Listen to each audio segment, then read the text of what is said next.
This video is an introduction to the parts and operation of a compound light microscope.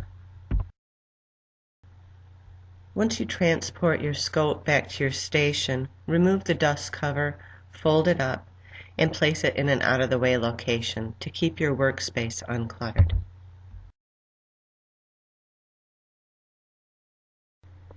Whenever you transport your microscope, you want to make sure to hold it both by the neck and the base. This scope has a nice handle right in the neck, and then have your other hand beneath the base. Depending on the type of scope you have, you might need to plug a loose cord into both the scope and the outlet, or if you have a scope similar to this, the cord is attached to the microscope and you just need to unwind the cord and plug it into an outlet. Compound light microscopes typically have an on-off switch in the base. This switch lights up when I have it turned on.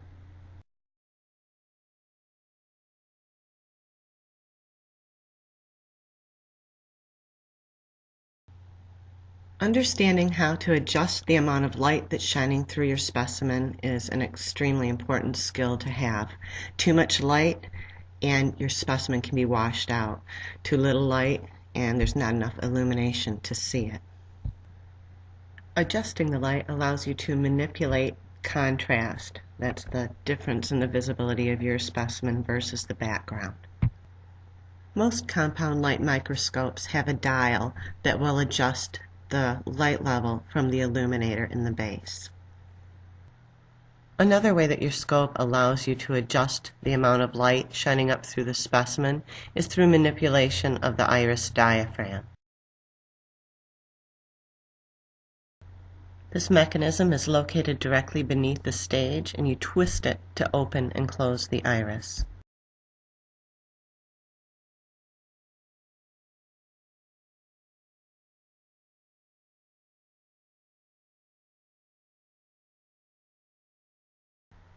A mechanical stage is a very handy feature to have on your scope. You can place your slide into the slide holder and then adjust the position of your slide using the coaxial adjustment knobs, usually hanging off the side of the stage. This way you can center your specimen very easily.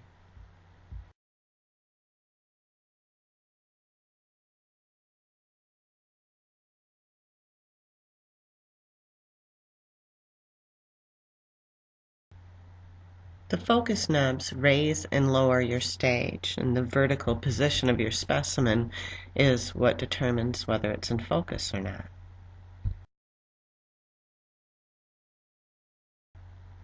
On this scope, the coarse focus can be adjusted by turning the part of the knob that's closest to the body of the scope. The fine focus can be adjusted by manipulating the outer portion of this knob. Doing so fine-tunes the image of my specimen.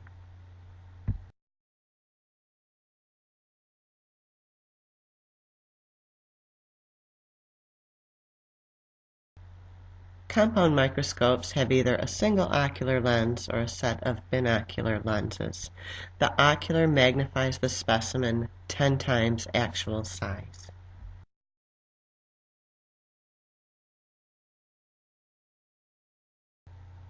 The objective lenses are located on a rotating nose piece.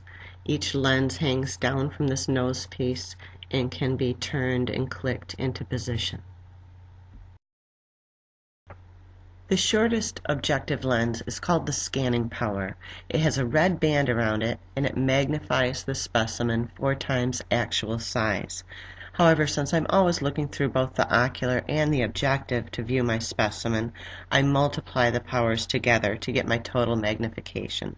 So the ocular magnifies 10 times, the scanning magnifies 4 times, meaning at scanning power my total magnification is 40 times actual size.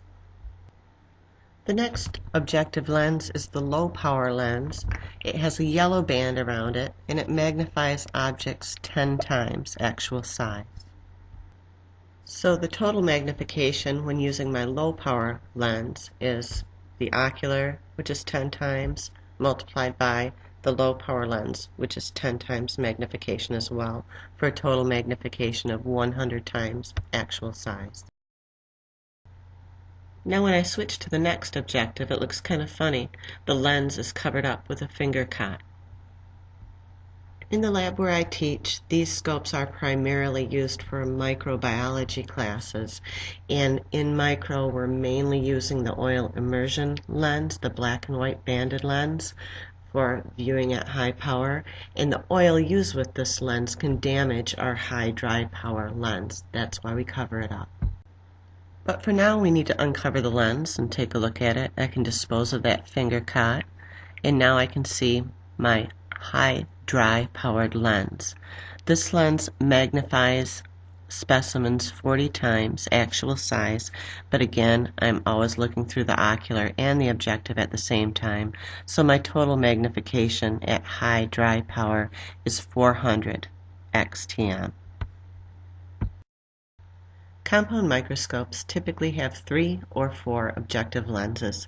If you do have a fourth lens, that would be the oil immersion lens. It has a black and white band around it. It magnifies objects 100 times actual size, so together with that ocular lens of 10 times magnification, I can get a total magnification with oil immersion of 1000. An important warning: whenever you are using your high dry objective or your oil immersion objective, these are your two longest lenses, never, ever, ever, ever, ever, ever, ever adjust the coarse focus. When you're using these longer lenses, you're only allowed to use the fine focus, again, that knob that's set within the coarse focus knob. Manipulating the coarse focus when using these longer objective lenses will at the very least take your specimen out of focus immediately, and worst case scenario could smash the lens into the slide, damaging the microscope. When you're all done, it's important to put away your scope properly so that it won't get damaged. You do this by making sure that the shortest objective lens is pointing down, the scanning power. Then you dial the coarse focus down all the way to lower the stage as far as it can go. This way we know that the lens is not going to smash into the stage. More seriously nerdy, amazing free stuff at ScienceProfOnline.com. Go there.